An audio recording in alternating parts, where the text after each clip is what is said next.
Hello दोस्तों, Virat study 7 channel पर आप सबका स्वागत है।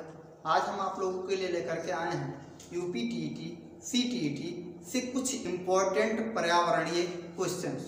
आइए देखते हैं हम लोग। पहला क्वेश्चन है हमारा, मानव गुर्दे में पथरी का निर्माण होता है। मानव गुर्दे में पथरी का निर्माण होता है कैल्शियम ऑक्सलेट से,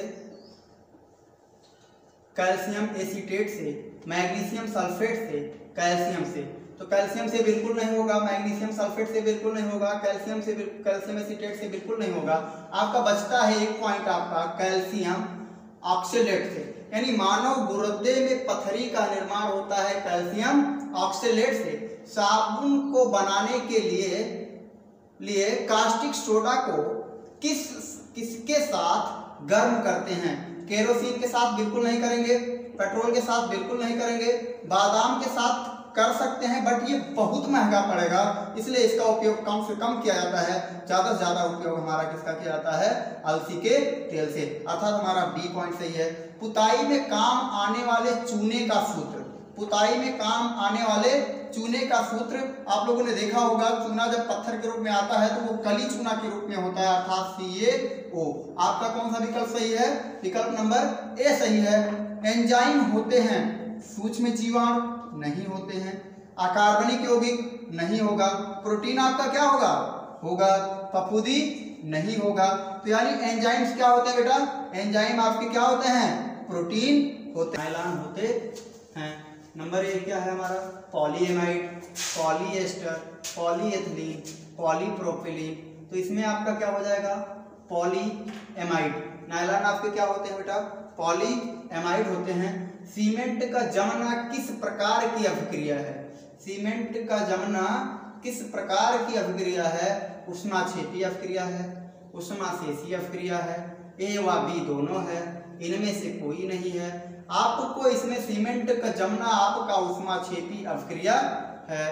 चूने के जल में क्या होता है?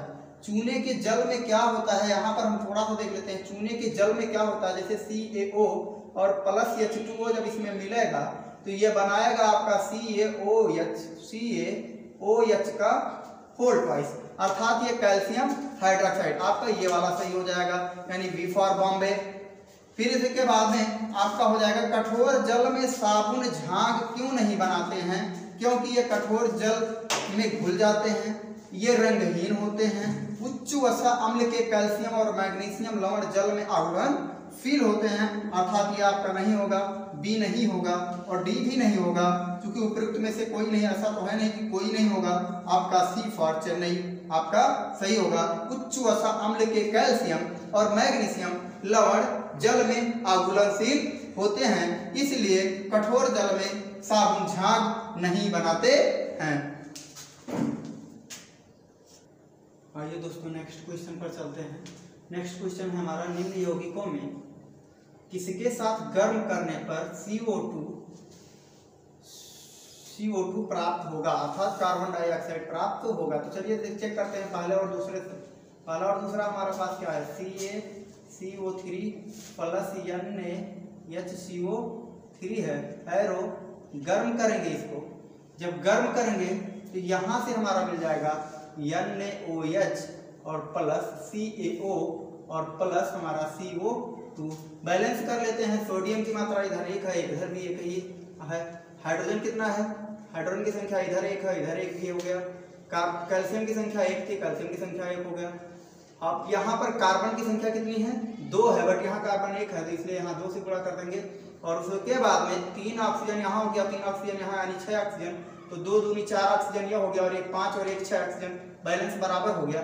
यानी हम लोगों को पहले और दूसरे को अगर एक साथ गर्म करें, यानी हमारा कैल्शियम कार्बोनेट और सोडियम बाइकार्बोनेट को अगर एक साथ गर्म करें तो हमको कार्बन डाइऑक्साइड मिलेगी।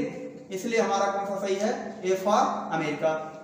निम्नलिखित में किस खाद में नाइट्रोजन की मात्रा सबसे अधिक है? निम्नलिखित में सबसे अधिक खाद की मात्रा, जैसे यूरिया में नाइट्रोजन की मात्रा कितनी है? 46% होता है। अमोनिया में आपका हो जाता है 28% हो जाता है, और अमोनिया सल्फेट में आपका 21% हो जाता है। और फिर उसके बाद में आपका कैल्शियम सल्फेट में 15.5% हो जाता है। तो इसमें पूछ रहा है अमोनिया यानी कौन सी खाद में नाइट्रोजन की मात्रा सबसे अधिक होती है, तो हमारा सबसे पहले ए सही है, यानी ए फॉर अमेरिका। बायोसेंसर तकनीक पर आधारित स्वदेशी ग्लूकोमीटर बनाया गया है IIT Delhi, IIT Kharagpur, central electrochemicals research institute Karaikudi, उपरोक्त में से कोई नहीं। तो दिल्ली में नहीं बनाया गया, IIT में भी नहीं बनाया गया और उपरोक्त में से कोई नहीं, ऐसा हो नहीं सकता। हमारा सी सही है, सेंट्रल इलेक्ट्रोकेमिकल्स रिसर्च इंस्टीट्यूट कराईकुंडी में बायोसेंसर तकनीक पर आधारित स्वदेशी ग्लूकोमीटर बनाया गया है। द्रवित पेट्रोलियम गैस ऑक्सीजन बिल्कुल नहीं हो सकता, प्रोपेन आपका हो सकता है, नाइट्रोजन बिल्कुल नहीं हो सकता, हाइड्रोजन भी नहीं हो सकता, अर्थात आपका बी फॉर बॉम्बे सही है, प्रोपेन। आइए दोस्तों नेक्स्ट क्वेश्चन हम देखते हैं। हमारा 13 नंबर क्वेश्चन है, वह जलीय विलयन जिसका pH मान 0 होता है। तो आइए सबसे पहले हम विलयन pH मान के बारे में देख लेते हैं थोड़ा सा। ये हमारा 0 है, 0 नहीं 7, क्या है 7 जिस भी जलीय विलयन का pH मान 7 होता है वह उदासीन होता है, अर्थात जल का pH मान कितना होता है 7 होता है। अगर 7 से कम किसी भी जलीय विलयन का pH मान होता है तो वो क्या होता है, अम्लीय होता है। अगर 7 से ज्यादा किसी भी जलीय विलयन का pH मान होता है, यानी 7 से अधिक होगा तो वह क्षारीय होगा और 7 से कम होगा तो वह अम्लीय होगा।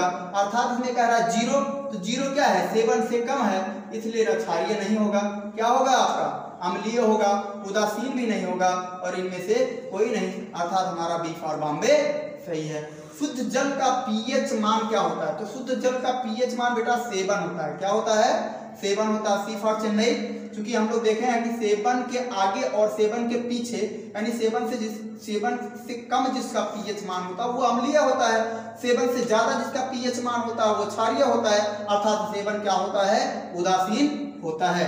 निम्न में से किसका pH मान सबसे अधिक होता है, दूसरा क्वेश्चन 15 नंबर क्वेश्चन है आप लोग का।